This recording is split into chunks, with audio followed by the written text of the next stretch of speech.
jury find the defendant, Kyle H. Rittenhouse, not guilty. As to the second count of the information, Richard McGinnis, we, the jury, find the defendant, Kyle H. Rittenhouse, not guilty. As to the third count of the information, unknown male, we, the jury, find the defendant, Kyle H. Rittenhouse, not guilty. As to the fourth count of the information, Anthony Huber, we, the jury, find the defendant, Kyle H. Rittenhouse, not guilty. As to the fifth count of the information, Gage Grosskreutz, we, the jury, find the defendant, Kyle H. Rittenhouse, not guilty. Well, you just heard it.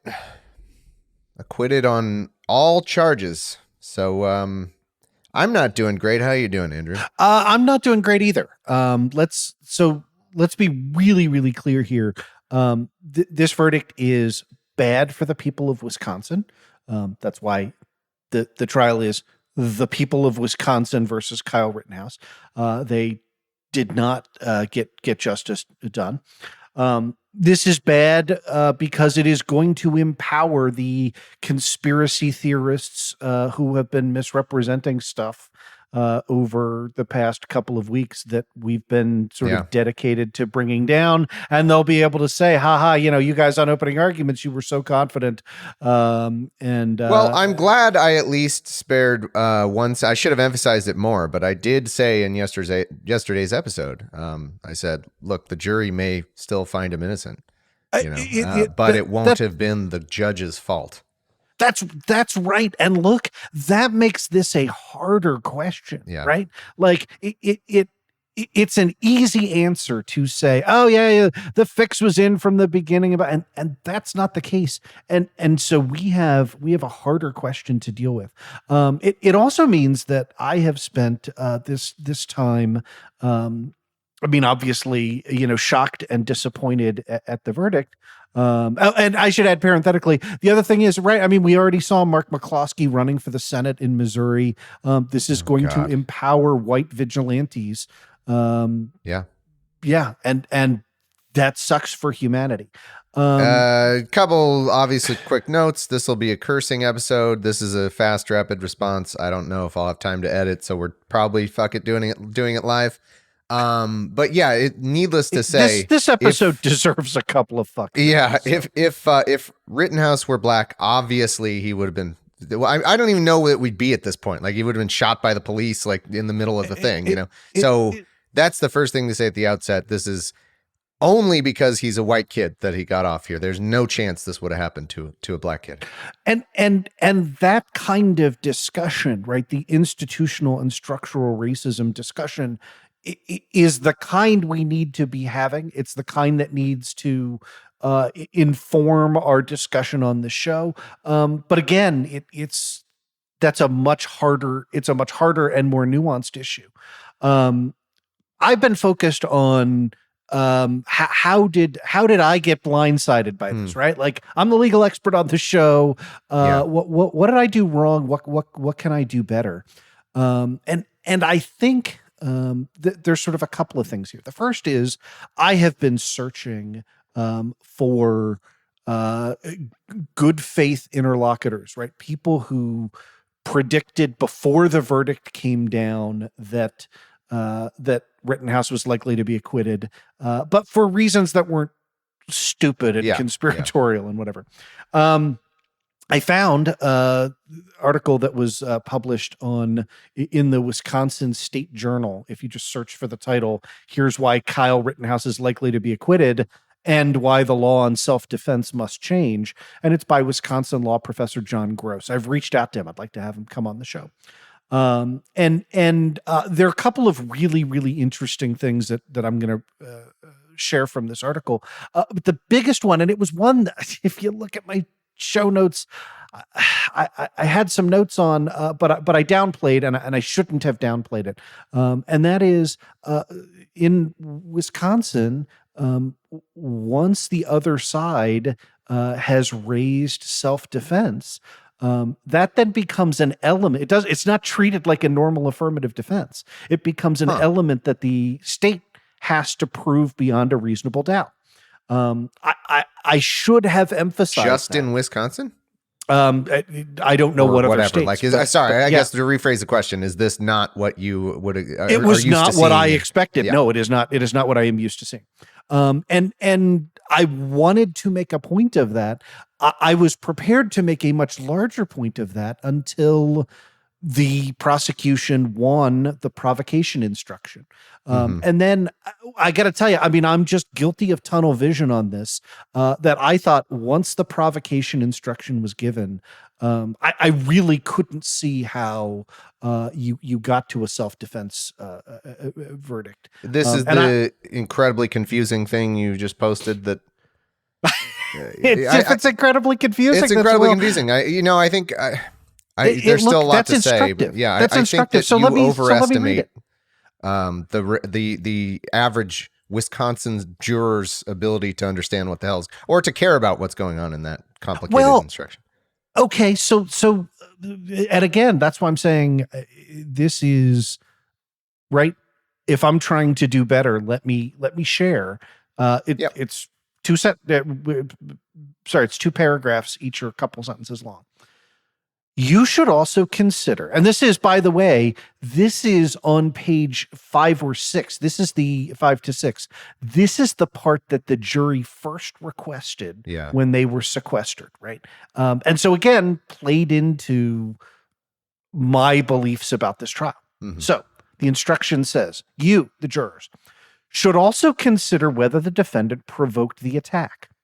A person who engages in unlawful conduct of a type likely to provoke others to attack, and who does provoke an attack, is not allowed to use or threaten force in self-defense against that attack. That's super duper clear. That's the rule. But then it go on like, then if you do something else, and there's like 18 different clauses after that. There's only one exception, and I'll read it. And so you tell me how much this undermines it. And by the way, this is the end of the section, right? So that's paragraph 1. Paragraph 2 is, however, if the attack which follows causes the person reasonably to believe that he is in imminent danger of death or great bodily harm, he may lawfully act in self-defense. But the person may not use or threaten force intended or likely to cause death unless he reasonably believes he has exhausted every other means to escape from or otherwise avoid death or great bodily harm. So I think the average juror looks at that and says, well, the only evidence we had, I think you and I both know, and I think any reasonable person knows that Kyle Rittenhouse brought this on himself by having a gun and pointing it at people. Like, why would there have even been... We heard testimony that there were guns all over the place. Why did this happen to him? Like, I wonder what it is. We have the grainy footage. The only thing, though, that they could provide was super grainy footage that he might have maybe pointed his gun to start all this. And then I think the jury looks at that, and by the way, sees the sympathetic fucking, doe-eyed white kid, and it's like, well, look at that. He was running. Like they saw him running a lot of the time. Oh, he's running away. And with the testimony of some of the people, the guy, the actual one of the victims was like, yeah, whatever he said, I pointed my gun at him or whatever. I think they put all that together and were like, well, he was running, so it looks like he was trying to exhaust all other means, and he viewed his life in danger, so that's self-defense. And I think we should have. I take 100% of the blame for this. I think I should have walked you through that as my level of confidence on yesterday's show, and we should have aired and presented the possibility of a defense verdict. And you should have, had the opportunity. You didn't have the opportunity to push back at my interpretation of those provisions the way you did, because you deferred sort of to my hey, once they get the provocation instructions, to me, that counteracted the burden issue. And in this case, right, because we're talking, as you put it, we're talking about what a jury believes, right? And it isn't that I, as a lawyer, have a better insight into what a jury. It's that I have a worse insight, right? Like a non-lawyer, like you would have had a much better insight into. Hey, like an average person could just kind of. I really regret not making a bigger thing of it. Yeah, I don't know what to say, because I do think that this is a problem with expertise. When you look at and I think when anyone has expertise in an area. When I look at a hockey game, I'm going to see things that you're not seeing. And I'm going to be like, yeah, obviously this guy over here should have done this over here. And I'm not going to be a good judge. If we had some weird thing where a jury of 12 random people from Wisconsin, well, actually Wisconsinites might know hockey pretty well, but if a jury of 12 random people had to evaluate a hockey play, I might not be as good a judge as somebody who knows nothing about hockey, who's got to be like, well, but I'm looking at this with fresh eyes and not really seeing what you're seeing there. I think you saw the elements of that instruction. We're like, oh, bingo, we got it. We nailed it. And I'm like, I guess I don't. And I wish I had spoken up more about that. I'm sorry I didn't. No. Again, I think that, we're trying to figure out, how to best serve our listeners going forward. And again, this is a bad day for us, and it's a bad day for America. I want to emphasize, I stand by, every word we put out. And I think our coverage was and remains valuable. And if folks use this verdict to say, see, this is proof that when the judge's phone played Lee Greenwood, it sucks because it's not worth it. It's not really worth being the person to push back on that right now. That's not a good use of our time. But I don't know, maybe a while from now, if this ever cools down, I would like to, I'm tempted to ask someone, okay, what did the judge do that swayed the jury in this? And I think what you'll find, and I'm seeing this online, you'll find, and one of the reasons I'm so confident in your coverage of that is the first thing you'll find is, oh, well, he ruled that, the victims couldn't be called victims. And that'll be what they'll say. And that's just not right. That's just not, that's incorrect to say that was the judge, handing the case over to Rittenhouse or whatever. It's just not correct. And I'm glad you brought that up. I want to jump ahead because I do want to make a technical correction to yesterday's episode, right? So episode 538 explains the whole victims, rioters, looters kind of thing. We then said, and I watched, both closing arguments live, and I was listening for the word rioters, and I didn't hear it. It actually does come. And like I said, I heard it in the prosecution's close, but not in the defense close. Apparently, there must have been a colloquy off the record that said, we're going to make brief reference as rioters. We're not going to use the word looters. That does not appear. And there is a very specific point that I'm going to point to, in which the defense counsel points out that there is the word loot scrawled on the wall, and to point to the word loot on the wall but not use the word looter strongly suggests that that was the judge's ruling. There is no objection. Right. And there are objections in the middle of this closing argument, but there is no prosecution objection to the couple of times that he says, there were rioters out there and the like. The real prejudice, and again, remember, the way in which this was initially reported was, incorrectly, was the prosecution said, "Hey, I'd like to call these victims when we talk about them," and the judge was like, "Yeah, why don't you call them looters instead?" Right? And none of that occurred during direct and cross-examination of the witnesses during the trial. Right? Like this is how is it characterized in a closing argument? Were there 3 instances of Kyle Rittenhouse is not that individual. The rioters, the demonstrators who turned into rioters, those are the individuals who bring us forth. Okay. So references like that. But I said, and I want to, sort of be 100% clear, particularly when we're talking about, coming back to this in the future. If you look through the court transcript, you will find that word. It does not change in any way, our analysis from 538. From episode 530, Yeah. people keep, right? People are like, why don't you have Nate Silver? And I'm like, Nate Silver doesn't talk to me anymore. But I want to read a little bit from what John Gross wrote, and I'm curious your thoughts on this, Thomas. All right. That majority is high skeptical, if not outright dismissive, of Rittenhouse's claim that he acted in self-defense. But this view of the case against Rittenhouse is not based on what happened that night in Kenosha. It's based on what led Rittenhouse to be in Kenosha. It isn't that Rittenhouse didn't act in self-defense. It's that he shouldn't be allowed to claim he acted in self-defense. That belief is based on the fact that he was not legally allowed to possess the gun he used to kill 2 people and seriously injure a third.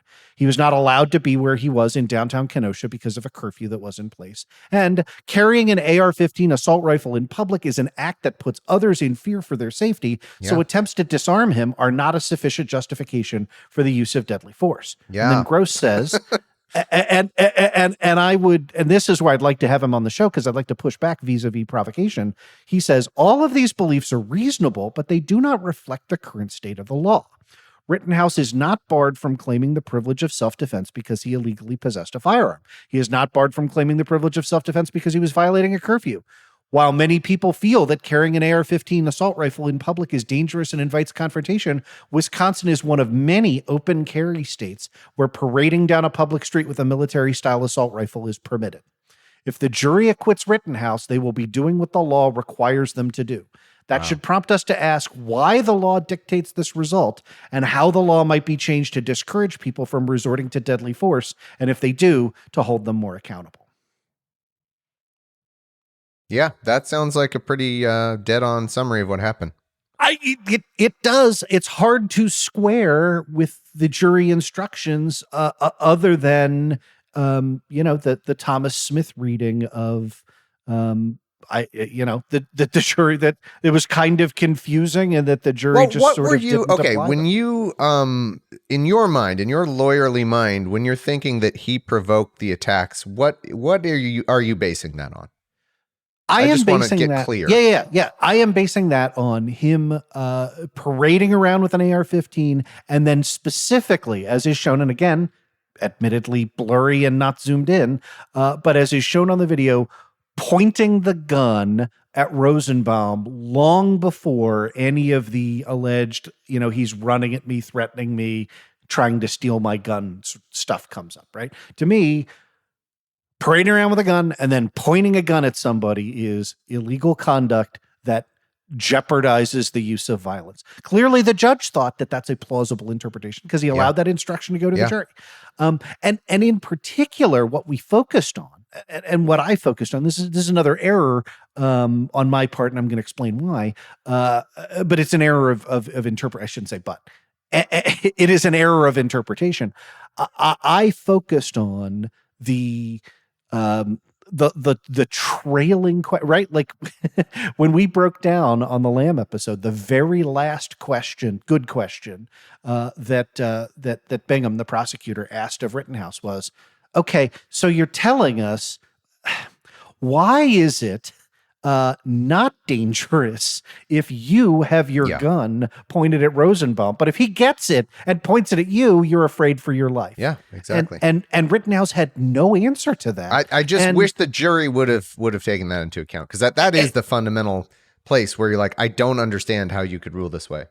And that featured in the prosecution's closing, but, and this is what I was going to say, my error is a confirmation bias. Like, to me, I looked at that, and when it came out, right, I ticked off the box and I'm like, yep, that's right. They said the thing that they need to say in order to win this case.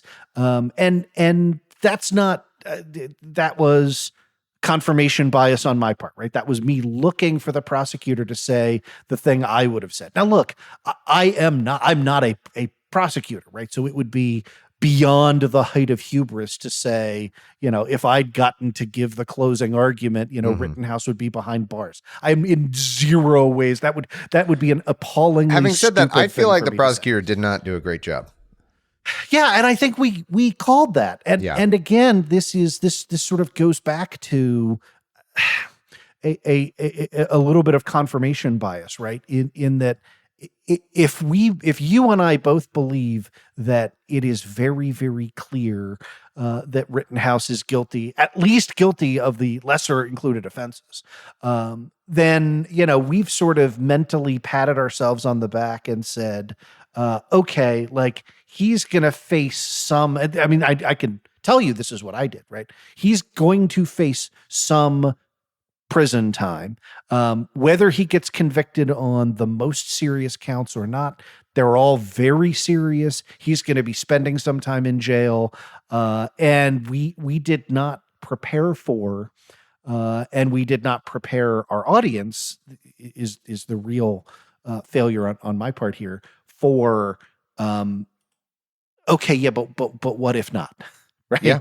And build that case. And the reason to build that case is because of what we're talking about, right? Like let's take some of the individual moments. And these are all things that we've said, but they're things that we should have put together. Yeah. I hope if you're hearing this live, I hope I get a little sympathy for how hard it is to find a time to jump in here. Andrew truly is never done with a thought. There's never a time where he's like, and now I'm done. Talk, Thomas. So that's why I do tend to jump in.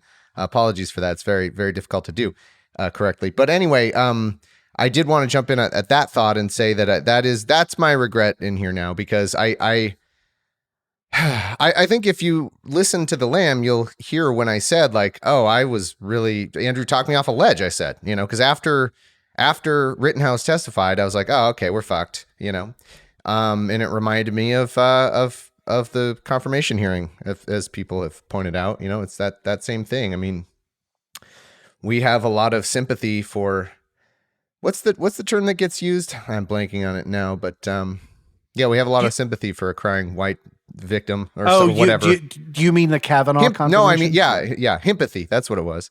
Himpathy is the, I like that.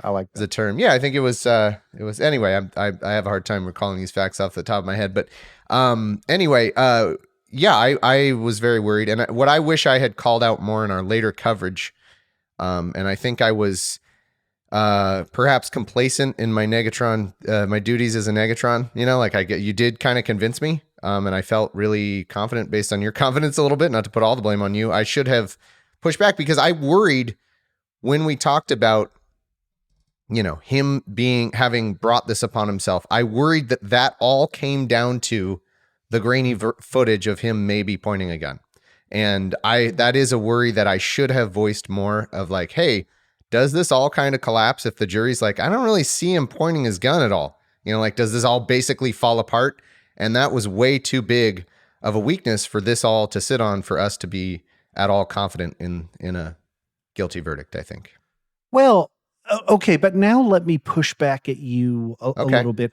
That is relevant, I think, to the top line offenses, right? But remember, we have all of the lesser included offenses, right? So let me pull up the jury instructions. Let's take kind of one of the middle ones, right?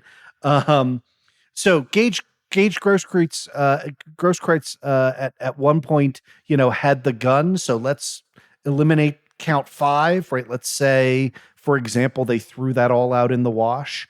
Which, as you pointed out a second ago, doesn't make any fucking sense because, Rittenhouse had a gun. They both have a gun. Who gets to claim self-defense? I guess the lesson is shoot first. Be the one who killed the other guy, because then you're like, well, I was afraid for my life. And then the other person doesn't ever get to say the same thing because they're dead. Right? I mean, is that...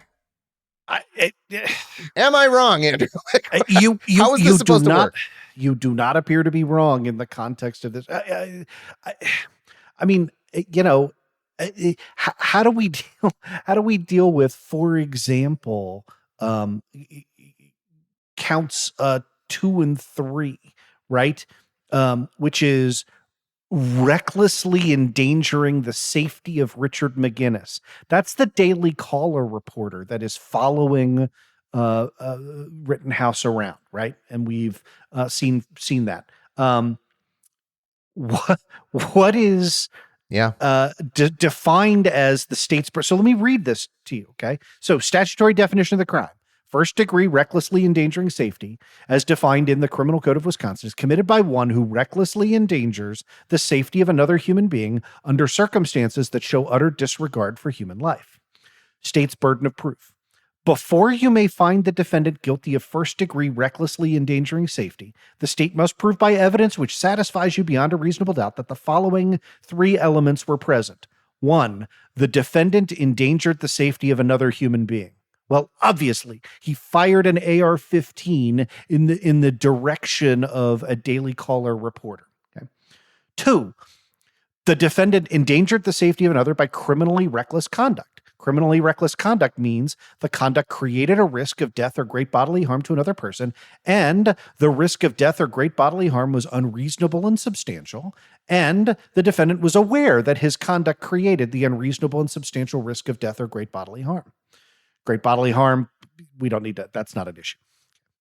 It is defined in there. Then it says 3, the circumstances of the defendant's conduct showed utter disregard for human life. In determining whether the defendant showed utter disregard for human life, consider these factors: what the defendant was doing, why the defendant was engaged in the conduct, how dangerous the conduct was, how obvious the danger was, whether the conduct showed any regard for life, and all other facts and circumstances related to the conduct. And then there's a special rule with respect to the reporter, right, which says there is evidence in this case that the defendant was acting in self-defense as to Joseph Rosenbaum. The fact that the law may allow the defendant to use force in self-defense as to Joseph Rosenbaum does not necessarily mean that recklessly endangering the safety of Richard McGinnis was lawful. You must consider the law of self-defense in deciding whether the defendant's conduct as to Richard McGinnis was criminally reckless conduct which showed utter disregard for human life, but the defendant does not have a privilege of self-defense as to Richard McGinnis, period. Right? So in other words, this is built for precisely the scenario. Okay, you bailed on count number 1. That's what we went through. You didn't buy Andrew's argument on the provocation. How in the hell do you not convict with respect to the obvious, the guy who was, quote unquote, on your side? I mean, I just read to you what was read to the jury. Did I misestimate that one too? Apparently. I mean, again, this all came down. Look, is it fair to say, Andrew, that it's possible that none of this analysis matters if voir dire already decides the thing? Like, is it possible that if you get the right jury, which I think in a case like this, in this country, and especially maybe in Wisconsin, odds are decent that you get a jury that just wasn't going to convict him. I mean, this was, by the way, this was a unanimous verdict. We didn't talk about this much, but it did take a lot longer than people were thinking. So maybe... Can we sidebar that a little bit? Yeah. So let's talk about that, because we retweeted out, occurred rather unfortunately, sorry, Ben, about 10 minutes before the verdict came down. But a post from our buddy Ben Young saying, the fact that this has gone into day 4 of deliberations has got to be making the defense nervous. And he is, and that's 100% correct. The defense attorney even said that, I think, after the fact. Good. I'm glad. And I just want, because, people were, dunking on us and dunking on Ben, and it was just like, no, like he's 100% correct in that, because think about how the dynamics unfold, right? Like, if you're correct that, this was all settled kind of at voir dire, and, they just sort of believed. Hold on. I didn't finish. I think I'm sorry. The facts would be consistent with one holdout as well. Like maybe, or 1 or 2 holdout. Who knows? Like, a majority of the jury that's like, look, he's self-defense, these people had it coming. Who knows? Like, fucking who knows what kind of Trumpers are in that jury? I don't know what. So this also would be consistent with, there is one or two sane people on the jury and they tried for 4 or 5 days or whatever it is, and then ultimately lost. So here's why that's a hard. I'm glad we're going through all this. Maybe we should have done this on Thursday. Although, again, now we were in like hour 5 of a 6-hour show, right? Yeah, content. It's hard to predict what's going to be relevant. So I'm really glad we're doing this and glad we're doing a follow-up episode. But let's walk through that. If you believe in good conscience that he is guilty and that it is monstrous to let him walk. Wisconsin is a jury unanimity state. When I say holdout, it doesn't mean that one person is like death to Rittenhouse. It could be one person is just, hesitant on some of the stuff. Well, that's true. So let's get to that. This is now, the tree has branched a lot, but let's first deal with the idea of there's 1 to 2 holdouts who, are pretty strong in their beliefs. Typically we've talked about this before.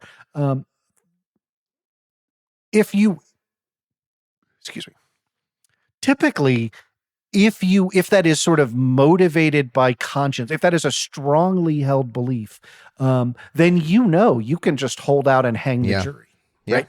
And again, hanging the jury, way better outcome, way better than acquittal. Right. Way better than acquittal. And by the way, we come back to this sidebar, like the fact that the defense moved for mistrial without prejudice, right? It indicates, nobody thought that this was too late to take that bargain, by the way, prosecution. No, I did actually compress the file. Mistrial, redo. They did not have nearly enough defense prep. So that number one, holding out is always an option if you're on a jury unanimity state. And usually what happens in that case, and I was preparing for us to discuss this, we've talked about this on the show, is Monday, right? If there'd been no verdict today, and then, depending on whether the jurors were sent home or sequestered for the weekend, what you would have is, right, the judge would come back with an Allen charge. And every state has a version of that. That's the federal name. Yeah, we discussed this, a little lecture, like a pep talk. Yeah, it is a try harder. I understand that you are remain hopelessly divided without prejudice to where you are. Consider if you are in the minority, if your view after 5 days of argument has been insufficient to convince the supermajority of your colleagues on this jury that maybe you're not so correct after all, right? It's basically what it says. And then it reaffirms your right to hold out. So the first thing we can say is there was nobody on this jury who felt like holding out past the beginning of day 4. The second thing we can say is, with the weekend looming, I really, really don't want to believe it was, I would hold out, but not if it cost me my weekend. Who knows? Don't let me distract you. Continue with what you were going to say.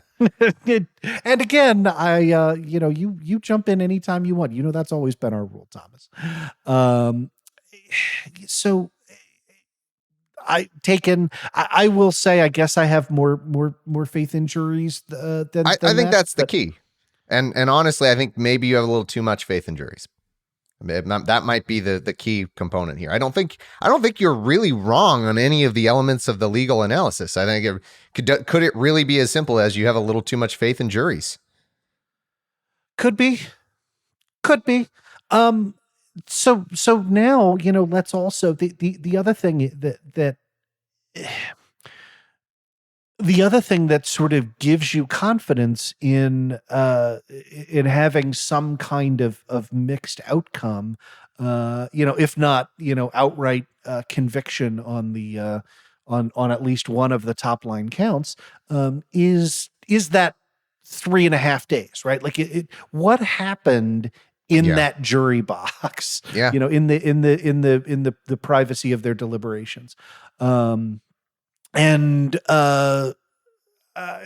It's, again, 3.5 days is very consistent with carefully parsing your instructions as to 5 different counts, some of which have lesser included offenses, right? And like ticking boxes and following a flow chart and being like, oh, well, we don't get to hear because of here. We do get to hear because of here, right? Which again is predicting a jury that behaves more in the way that I was predicting and less in the way that you were predicting, right? If it is just, nope, we saw Rittenhouse on the stand and we believe him, and we kind of have a general feeling of dangerous night, and he did nothing that was that was outside the bounds of self-defense. In that case, it seems like it's hard to come up with why that would take 3.5 days, right? Like that would take 3.5 minutes. Well, it could be, again, it could be the holdout. I think we can both agree that the most reasonable interpretation of it taking this long is at least somebody on the jury needed convincing. And I think that it could be possible that not that they were some like Rittenhouse must burn for what he did juror, because I think they would have held out further and caused a hung jury. It could be maybe they were all pretty sympathetic, but some number of them are like, yeah, but what about these lesser included? Maybe we should do that. And then, they were eventually talked out of that somehow. Yeah. Right now, that seems like sort of the most plausible course of action. So, but again, I wonder if honestly just more American psychology, because our system does come down to 12 people who, as the old joke goes, were too dumb to get out of jury duty. There wasn't a sympathetic enough victim, perhaps, like, honestly, like if who knows if one of the victims had been like a young white girl, like, who knows, like, honestly, that maybe then you'd be convicted. It shouldn't make any difference by the letter of the law, but like psychologically, I think we find that tends to be the case in outcomes. So what that suggests is two things, and this becomes a big ask, right? It suggests that protests are about to become a lot more dangerous in this country because a lot more people are going to be. They were already. We have seen, we have seen those dynamics. We watched what happened under Trump. We watched, literal black shirts body slamming journalists with their Lexan riot shields. Thankfully, we've ended that practice, but that has not ended the practice of state and local law enforcement coming down on protesters. So protesting already dangerous, about to become more so. And your point is, yeah, and if we have more allyship at those protests, that may change the dynamic. And that's a hard thing. Like I said at the beginning, that's a big ask. But this is part of what we can do to help our brothers, sisters, siblings be safe. And that is, don't allow it where if you go out there with your AR-15, don't allow it where if some asshole goes out armed, looking to pick a fight, the odds are 99 to 1 that his victims are going to be black. Stand there in solidarity, and that's a hard ask. I mean, already really none of the victims were black in this case, but, right? I mean, I'm just thinking in terms just of hypothetically, yeah. Yeah, I know. I see a lot of people out there talking about like, well, I guess we all have to carry guns. We got to bring guns out there, and like, I get the sentiment, but I'm sure shit not doing that. I don't think that's gonna bring good outcomes. But I understand the impulse. Like maybe people will feel like they need to defend themselves now. I get it. I totally get it. I'm just saying, me personally, I'm not gonna do that because I don't want to increase the chances of somebody getting killed. Yeah, I don't either. All the statistics show that. I mean, and everything. But let's go back to Gross's article too, to Professor John Gross's article that I was reading from. one of the disconnects that you and I may likely have from that Wisconsin jury is our view that walking around with an AR-15 strapped to your chest is provoking behavior, right? Is provocative behavior. If this is if this is a hunting culture, and as Gross points out, it's an open carry, dress like a Marine state. The more, I guess my point there is, the more we normalize that, the less people will draw that inference. And so, of the many reasons why I guess we on the left have to start carrying guns is a super bad idea, and it's not one I'm going to use, is it undercuts the inference that we're trying to draw here, right? The idea that we should strongly demarcate, did you go into a situation intending to use force, or did you go into a situation intending to be helpful? Obviously, Rittenhouse was able successfully to blur that line to this jury, but let's not make it easier for the next one to do that. I don't agree with that at all. Yeah. And there's two conflicting things here that I just want to, I guess, explore for a second. And then I know there's other things that you wanted to get to that we should get to.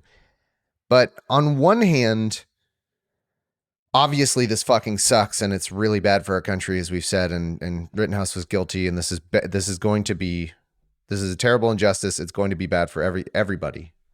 But on the other hand, what happened was 12 fucking people in Wisconsin said a thing.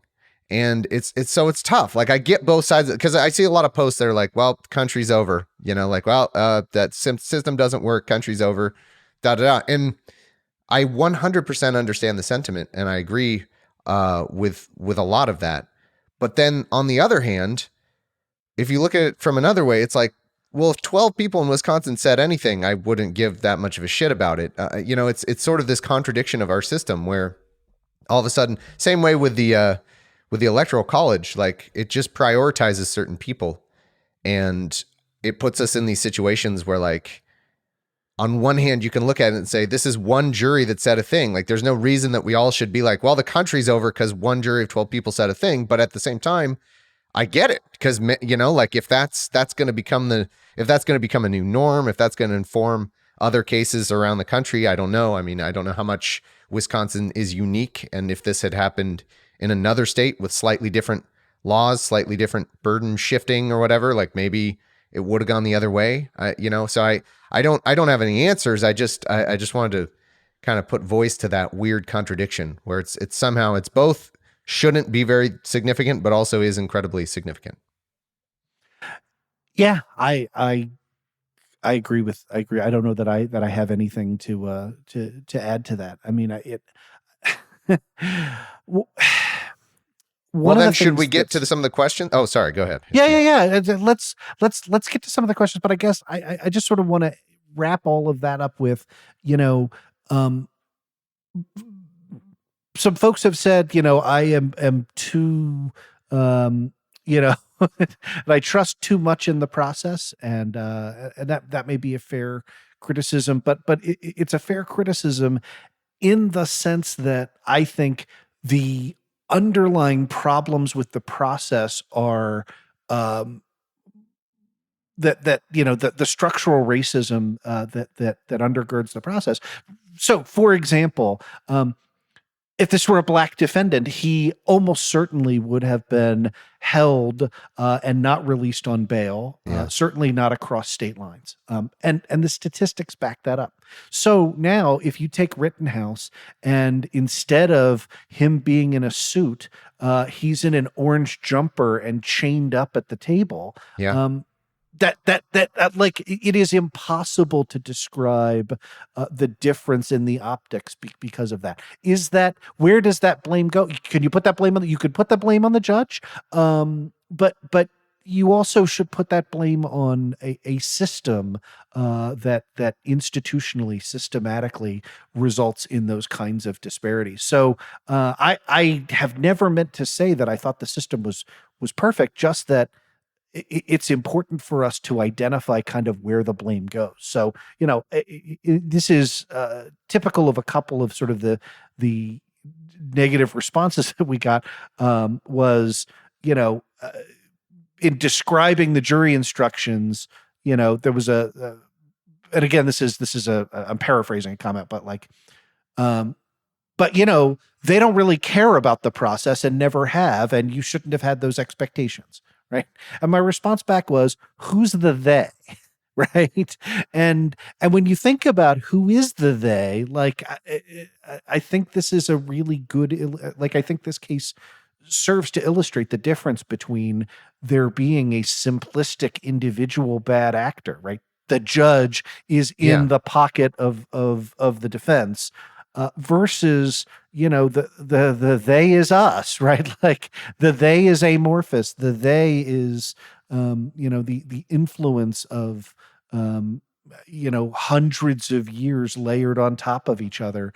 And that's a harder answer. So, it obviously we're doing a lot of thinking about this. And so, this makes the questions harder, not easier, I guess. So on that note, let's deal with some questions. Yeah, I think a lot of people are wondering, what happens next. People are asking, so I'll just pose the questions. We might already know the answers to these, but just for the sake of saying them, what about federal charges? Anything? So you could concoct is the wrong, let me not use a word that loaded. Absolutely, it is plausible to bring federal charges in a case where somebody crosses state lines with a firearm.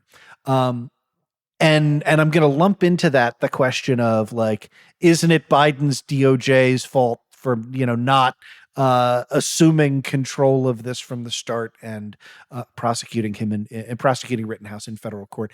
And I think that is the worst kind of backseat driving right now, right? Like, this is the state charges were much easier. We just read you the one with respect to McGinnis, the Daily Caller reporter, right? Like, that is a knockdown 100%. Like, obviously that charge was proven at trial. And so, in a situation like that with overlapping jurisdiction where you have some federal offenses that are going to be harder to prove because you're going to have to prove that the intent began in Illinois and was carried over into Wisconsin. And the defense argument, I can tell to you right now, like, I would, I can make that argument. But Rittenhouse didn't buy the gun in Illinois. Yeah. Right. He didn't get the gun until he got into Wisconsin. How could he have possibly, and then now you're left in a, like, litigating out, what was Kyle Rittenhouse thinking when he left Aurora, Illinois, which, you don't want to do that as a prosecutor. So I think it was entirely appropriate for the feds to defer to the state in this instance. And I think, having failed to secure a conviction on lower hanging fruit without, sort of obvious incompetence. We've talked about it. Like, I think this prosecutor was a B-, right? Like, he did some good stuff. He did some bad stuff. And he's fine, right? Like, he wasn't great. Yeah. But he wasn't Mr. Magoo. Well, we talked about, like, the severe ethical lapse. Yeah, that was not great. That was not great. So you can score him lower if you want, but I don't think that the DOJ is going to look at this and go, we obviously have to get involved. So I think there will not be federal charges because of what happened here. All right. Well, on to the civil. I mean, I'm sure we all have in mind the OJ case. Another time where definitely the wrong outcome was reached, and then in the civil case, things went a different way. What do you think? I think there absolutely will be civil charges against Rittenhouse. The thing that's different here and more frustrating is Rittenhouse is already hooked up with the right-wing grift machine. And when that happens, he will 100% crowdsource fundraise off of it. And whether they will even be worse off as a result, I don't know. Yeah. That is not to to Well, I mean, the suggest victims' families would still get money, though. I mean, correct. they would still get recompense. They 100% will and should bring those civil cases. Yeah. And the O.J. Simpson model is the right model. It is just frustrating to me to sort of watch the slow motion unfolding of. I mean, we were joking about it because we expected Rittenhouse to be in jail, but I mean that this just Matt Gaetz has already offered him a congressional internship, and the right wing. I'll put it this way: Mark Furman has a talk show on the Fox. Whatever Fox's version of Apple TV Plus is, right? They've got a payroll, a private streaming service that's full of like the worst kinds of garbage. I know this because the Knowledge Fight guys subscribe to it to get some Alex Jones stuff, right? And I listened with sputtering outrage of all of us to Dan talking about how Mark Furman, the racist detective from the O.J. Simpson trial, has had like 8 years of basically like his version of opening arguments over on this Fox News, paper. So yeah, and he's horrible. He's not. I mean, he's there because he's a horrible human being. So yeah, like Rittenhouse is going to get one of those deals yesterday. He's going to be on the gravy train, and that's sad. And there was no chance to, despite what non-tears were squeezed out at this trial. We know exactly what his position is going to be, what his public persona is going to be. And that's awful and terrifying. So let's hope that the victims are able to extract as much of that money as possible. Yeah. This may take more prep, but I think the questions that I have and that people might have, and feel free to punt for later, but how will civil suits look different? What will be, I guess, the torts? What will be the things they're suing for? Wrongful death, whatever things. And then will there be a difference in terms of what kind of evidence you can get in civil cases? Yep. The answer is yes on both of those, and it probably does deserve. When those civil suits are filed, we will take a look. But your legal training has served you well. The top line tort is going to be a tort of wrongful death. And the burden of proving wrongful death is just preponderance of the evidence, more likely than not. And the defense of self-defense will be a true affirmative defense in that civil case. So, in other words, the burden will be for Rittenhouse to prove more likely than not that he acted in self-defense, as opposed to the state having to prove beyond a reasonable doubt that he did not act in self-defense. And it is just... Even though it's the same state? Even though it's the same state, I know. And how does that affect the evidence? It absolutely affects the evidence on things like judgment calls, right? Like, so we've talked about, what about some of these prior bad acts, right? Like, what about the evidence of, Rittenhouse from August saying, I kill you at the car dealership, right? You can see right? Like, and the question is probative value versus prejudice. Judges tend to weight the potential prejudice higher when the adverse outcome of that prejudice is we deprive you of your liberty in a way that is, unrecompensable versus money, right? Well, it's money. Money is money, right? And so absolutely, but in both of those cases, you have the opportunity for evidence that was excluded here to be allowed in a subsequent civil trial, and I would expect that would be the case. That also sometimes happens in mistrials too, right? Like, remember, if it's a judgment call, we talked about this last came up, for example, in the Bill Cosby case, right? Like, there was a mistrial the first time. They only allowed one former victim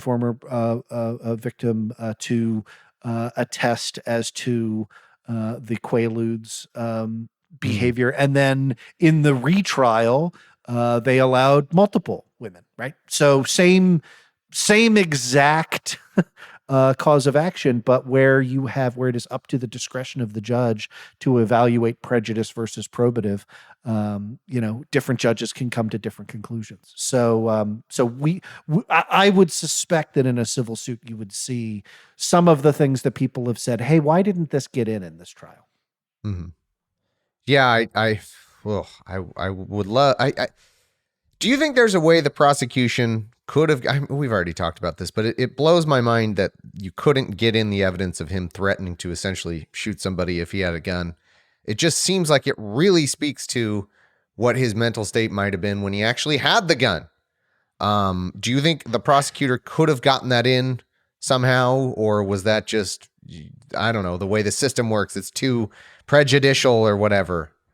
So to me, the way in which, when I think about evidence that has been excluded on the basis of prejudice, or I think about hearsay, right? Like that the judge has excluded because I'm not going to allow the jury to evaluate the truth or falsity of that proposition. Logically, as a lawyer, your thought process, if you want to try and get it in, will go to impeachment, right? We'll go to saying, okay, well, now what I want to do is I want to have this person on the stand say something that is inconsistent with this piece of evidence. And then I can say, oh, I'm not offering this evidence for the truth or falsity of what it contains, but I'm offering it to impeach what he just said, right? So how would you do that? You would maybe not ask the questions about like playing Call of Duty and crap like that. Yeah. And instead probe down on, you said you came here to defend businesses. Tell me what you mean by defending businesses.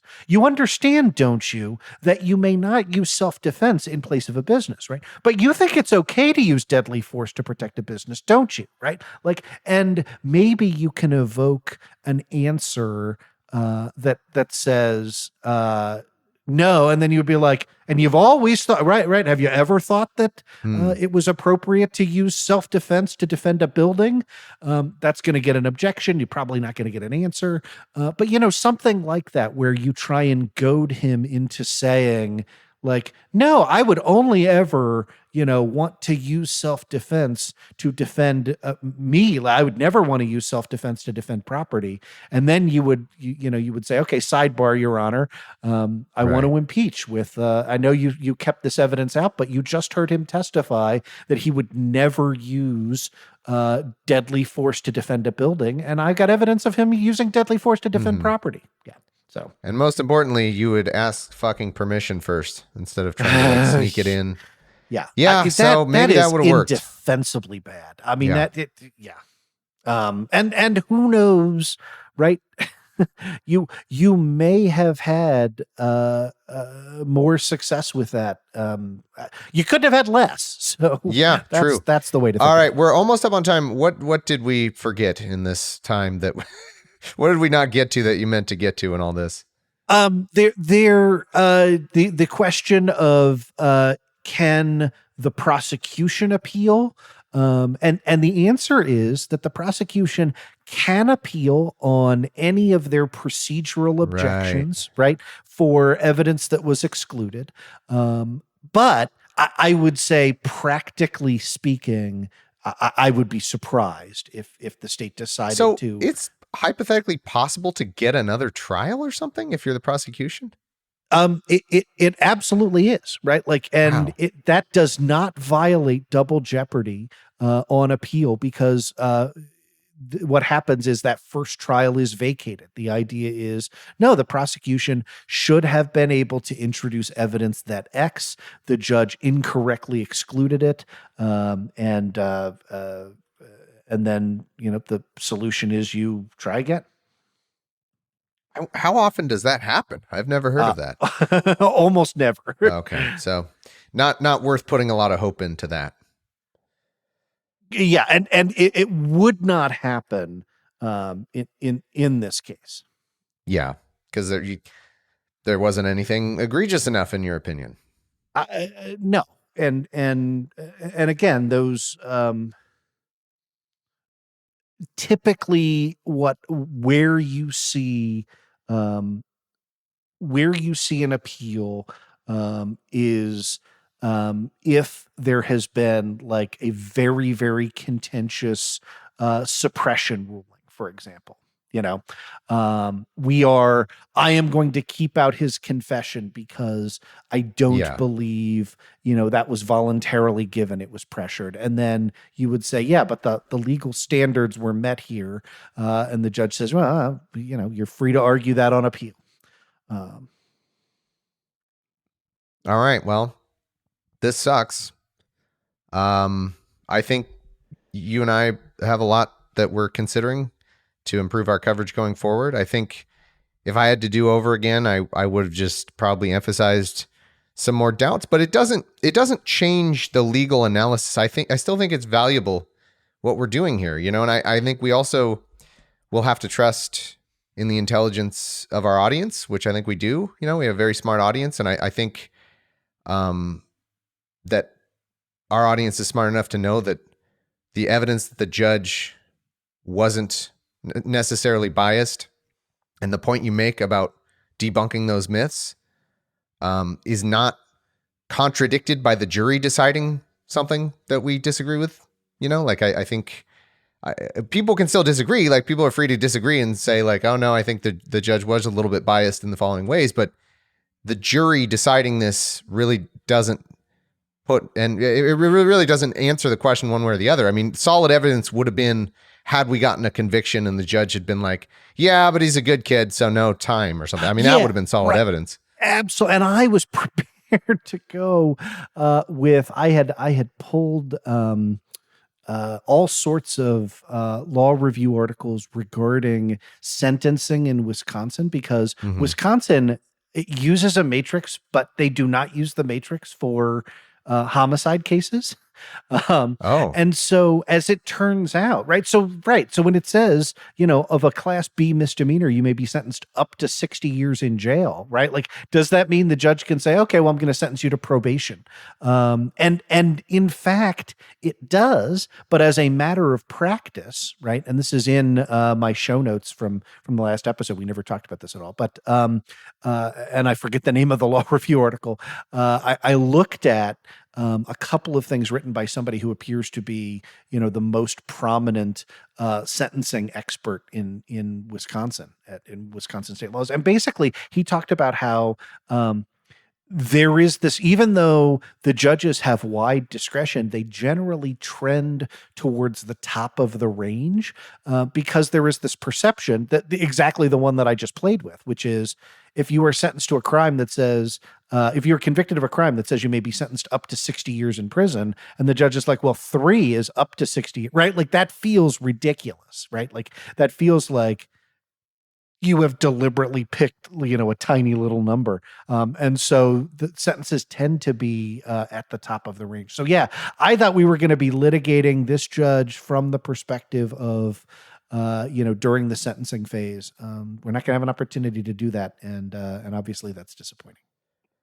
All right. Well, I hope this was helpful to people. I hope it was useful. Like I said, I know we're introspecting right now, and I think this will inform coverage going forward. But again, I mean, I think it would have just allowed more caveats. It would have just been like, also the judge could just, or the jury could just go the wrong way, which I did say, but I didn't emphasize enough, I don't think.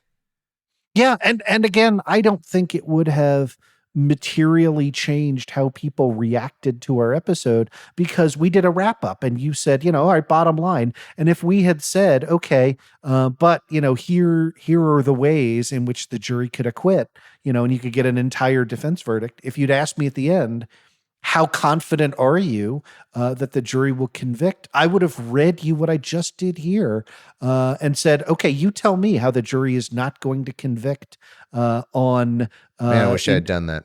endangering of safety towards towards the Daily Caller reporter. Like, there's just nothing in the facts. There's nothing that was presented on the stand that would have said he did not, at least, and that's a class F misdemeanor with 12 and a half years maximum time in prison, right?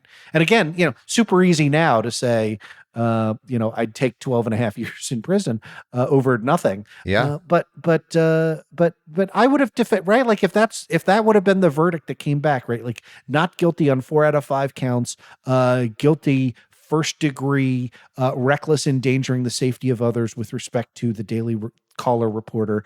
I would have said a little bit surprising, but at least this is somebody who's going to face criminal punishment for criminal behavior instead of getting what's going to happen, which is getting rewarded for criminal behavior.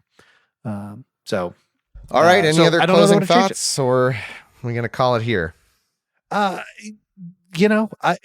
all I can say is I continue. I hope that the sort of the disconnect between our evaluation and the results does not let anybody undermine or obscure what I think was still really, really good work in piecing through how we got to the conclusion of the trial, right? And I think all of the like conspiracy theory nonsense, right? Like just ask somebody like, you really think the jury decided the way they did because 8 seconds of Lee Greenwood's song played, when the judge's phone rang? Come on. I was going to say that. Well, we are on it. Yeah. On a non-censored. Next time I'll say come the fuck on. But good thing you didn't say that here. Yeah, I would not want to do that now. All right, listeners. As I said, we have no choice but to trust in the intelligence of our listeners, and I do trust in the intelligence of our listeners because I think this is an intelligent show, and I think all this information can still be useful, and our episodes and our coverage, I think, were very useful, and I learned a ton, even if ultimately, we were too confident in a guilty verdict. But thanks for listening. Thanks so much for honestly, thanks for listening and engaging with us. And we're gonna continue being really fucking depressed today about this. And we'll see you for Tuesday's episode, which was recorded before this. So just FYI. Yeah.